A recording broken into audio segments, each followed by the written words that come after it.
Nintendo just had their Nintendo Switch 2 Direct, and it hasn't exactly been received well by the crybabies on the internet. Most of that hate comes from straight misinformation and inbred incels who clearly don't know what they're talking about, ranging from the technical aspect of the console, the economic aspect, and the cost of the games themselves. I'll be getting into all that on my official thoughts on the Nintendo Switch 2. Here's the thing. I would like to make clear I am not here to glaze Nintendo and support their increase in price, just to provide accurate information and not the misinformation I've been seeing on the internet. Let's start off with the technical aspects of the Switch 2. I saw people complaining that the 1080p screen in 2025 is a joke, which is straight up dumb and likely took all of their brainpower to type that up in a TikTok comments section. The difference between a 1080p 8-inch screen and a 4K 32-inch screen is pixel density, or PPI, pixels per inch. To find the pixel density, we take the diagonal length in pixels divided by the diagonal length in inches. The issue is that you need the diagonal length in pixels, which is this formula.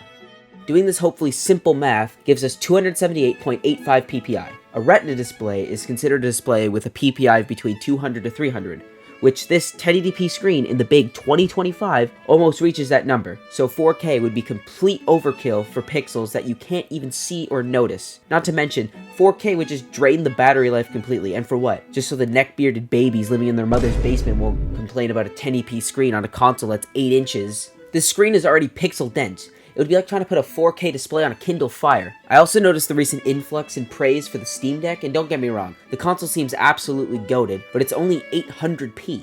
Where was the same energy then? The Switch 2 has the capability to do 1080p at 120 frames and 4K 60 frames in docked mode, which is impressive for a handheld console. But the people that aspire to be a waste of DNA I see saying the PS5 can do 4K 120 is insane. Have you ever booted up your PS5 and played your Gooner game Stellar Blade at above 60 frames per second at 4K? I didn't think so. The common misconception comes from the fact that the HDMI 2.1 port is rated for 4K at 120 and 8K 60, but that doesn't mean the PS5 has the power to output those frames. At the most, the PS5 can output 4K 60, which is more in line with the specs the Switch 2 is pushing. The Switch 2 will likely be pushing the specs of a PS4, which, not surprisingly, there was hate for this. Like, why are we acting like the PS4 graphics are like if we took a TV screen, ran it through mud, threw it out a 10-story building, and then tried playing the original God of War from the PS1? The PS4 to the PS5 isn't this revolutionary jump like from the PS2 to the PS3, or even PS3 to PS4. The PS4 can run games like God of War Ragnarok, Ghost of Tsushima, or Horizon Forbidden West, which are all graphically impressive games. And let's be honest, no one buys a Switch and doesn't play first-party Nintendo games. Nintendo is known for their amazing optimization. The fact they got Breath of the Wild and Tears of the Kingdom running on the Switch 1 isn't appreciated enough. The price of the console. It is $449.99 USD. People seem to forget to think about the differences between these consoles before writing their tweet, which clearly had minimal thought put into it. The PS5 is that price because it prioritizes performance, and since it doesn't have a screen to worry about, or the ability to take the console wherever you would like, the Switch 2 is a handheld that can be docked, so the hardware team has to factor in the cost of the LCD screen, the Joy-Cons, the internal speakers, and a sufficient cooling system, as well as an included dock to connect the console to your TV. With a PS5, you're expected to provide all of those things yourself. The PS5 comes with the console itself and a controller. I don't see Sony throwing in a PlayStation Portal to take your console on the go. I also see talks about the Nintendo Switch 2 camera, and how it's $50 and only 1080p. Well, I'm gonna put this slowly so you can understand. The PS5 camera is $60 for the same resolution. Why are we pretending that Nintendo's ripping us off with that price? Because what did you want, 4K? Yeah, good luck getting a 4K camera for less than $150. Even if you're not upset about the 1080p camera being priced reasonably, what about the 480p Piranha Plant webcam? Let's not even in this discussion because it's not an official Nintendo product, just licensed so they can use the Piranha Plant in their product. I knew as soon as I saw virtual game cards that they were a good idea, because digital games are not as easy to play on multiple systems. Virtual game cards allow you to swap games between consoles, and anyone can play them on that system. And even share your digital games with friends, you know, the thing other companies have been trying to prevent. But it's so anti-consumer. Why make it harder to play games on multiple consoles? I'm sorry, but the old way you needed to play your games on multiple systems was you needed an internet connection for a non-primary console. I don't understand why people dislike sharing games all of a sudden. I thought this is what we wanted. With physical games, you can just give your copy to your friend and it will work, so they implemented it into digital games, which also makes it easier to justify the increased price I'll be talking about later in the video. Because if your friend has a game and you don't know if you'd want it, they can share it with you and play it and see if you like the game. If the feature offends you so much, you could always just not use it. I also saw talks about the game keycards Nintendo announced. I have a few things to say about that. I think it's fine, only because of how transparent Nintendo is with these keycards. On the website, they require companies with physical copies to have a whole chunk of the case tell the consumer that it's a game keycard. Not all Switch 2 games are going to be like this though. The logical explanation for this is Nintendo is pushing for bigger titles to be on the Switch 2, like Cyberpunk 2077, which are big titles and may use more than the 64 gigabytes per cartridge, so they will require data to be downloaded from a server. I think it's good that Nintendo is disclosing if a game is a keycard or not, if they do decide to use them on their own titles, because Mario Kart World isn't a game keycard. As much as the C button on the Switch 2 should have been Call Luigi, so Luigi could help you become Elden Lord, it's actually the voice chat feature, which is a long time coming by the way, but any feature added should be taken as a win, not a reason to hate on the console. What is unfortunate is that somehow, it doesn't matter what they do, they'll get hate for it. This is because after a certain amount of time, Nintendo will put the feature behind the Nintendo Switch Online subscription. Well sure, if the voice chat feature was locked behind the expansion pack to use it, yeah, that'll be a reasonable thing to hate on, but no. Base Switch Online is $20 a year! $20 a year is way too much money. I'm poor. Come on, if you're seriously complaining about $20 a year in the first place, you shouldn't be in the market for a new console to begin with. You should be lined outside the local food bank. We cannot be serious right now. Chances are you will not be using the feature unless you're playing online games anyway, which need an online subscription to play in the first place. This one is a bit stupid and I can't quite remember where I heard it from, but anyone who is upset that you can't use standard microSD cards clearly don't understand what faster storage means. Like they could support the old microSD cards, but then the same individually dense crowd of people will complain about load times while loading off an inferior SD card to load things off of. The price of the console has gotten a bit of hate towards it.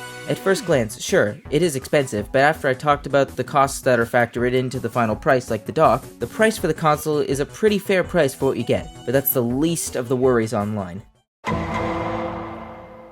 The price of Mario Kart World is $79.99 MSRP. I saw that and I was honestly taken aback. However, this was going to happen. It didn't matter which company was going to do it first, because they're all going to follow suit soon. I wish they kept it the same price, but they won't. At the end of the day, Nintendo is a business, like literally all other businesses in existence. And people seem to think they're entitled to gaming companies taking a loss on all their product. Like if we compare $59.99 USD from 2017 to the inflation of today, it is around $79.99 in today's money. All Nintendo is doing is marking up the price to account for inflation, which is what everyone is doing. It's how the economy works. With an economy comes inflation, and a little bit of inflation is natural, just as long as wages keep up with that inflation, which they're not, because the grocery bill and utility bills are already really high, and games are following suit with the prices going up to accommodate that inflation. It's not really fair to blame Nintendo for increasing their prices, so if you're gonna blame anyone, blame the Cheeto man in office right now for his massive wins. We're going to win so much, you may even get tired of winning. And you'll say, please, please, it's too much winning. We can't take it anymore. Circling back to the price of the games, I said that this was going to happen eventually. If Nintendo didn't raise the price first, there is a certain game which likely would have. GTA 6 would be the most likely to raise the base price of the game. And there is still a chance that GTA 6 raises the price past the new standard price Nintendo set to $100.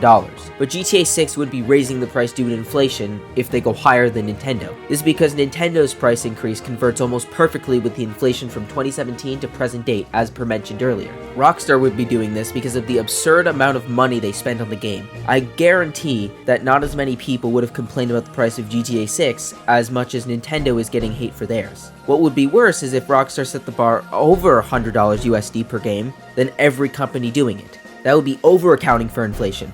Let's say Sony or Xbox starts charging $80 for their games. Would you stop buying PlayStation or Xboxes, or even not buy GTA 6?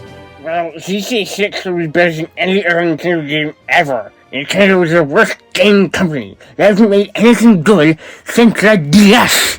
Okay, Sony fanboy, why are we pretending Nintendo hasn't put out straight bangers? The reality is, there are going to be people who don't like the same things. I can see GTA 6 not being for everyone, which is fine. Unless you like Skull and Bones, in that case your opinion is invalid.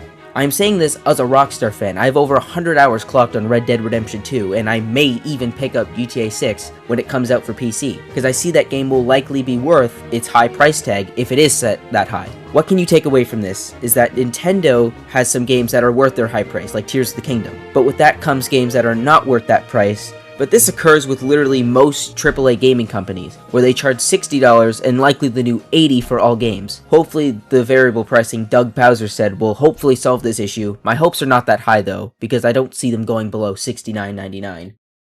There are people on the internet saying how the Switch 2 is the same thing. Yes, it's what we wanted. The Switch was already a great console. Why would Nintendo throw away the $1 million idea to make something brand new? They won't.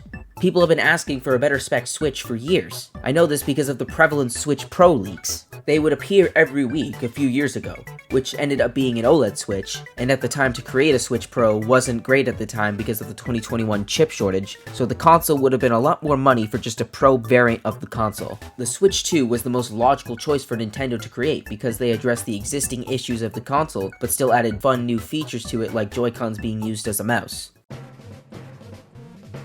What can you take away from this video? Well, the fact that most of the haters for the Switch 2 are probably the type to say, "School is a scam," then proceed to drop the worst information of all time, like how the PS5 can do 4K 120. No, it can't. Most of the people hating on this console likely wouldn't have bought it anyway. The basement dwellers decided to pick on Nintendo because they were forced to get off Genshin Impact for a few minutes because the Wi-Fi disconnected. Yeah, the price increase? Yeah, that's only in the EU. So you Yankee Doodle people can calm down that your games didn't increase in price for physical. The Nintendo Switch 2 complaints have been very over-exaggerated to say the least. I don't want the console because it's too much money or I can't afford it. Everything is getting expensive, and if everything is going up, we can't expect some random industry to keep the prices the same. Anything you disagree with, let me know in the comments why you disagree, or you can simply hit the dislike button while coping hard while you watch every other gaming company release trash for $100.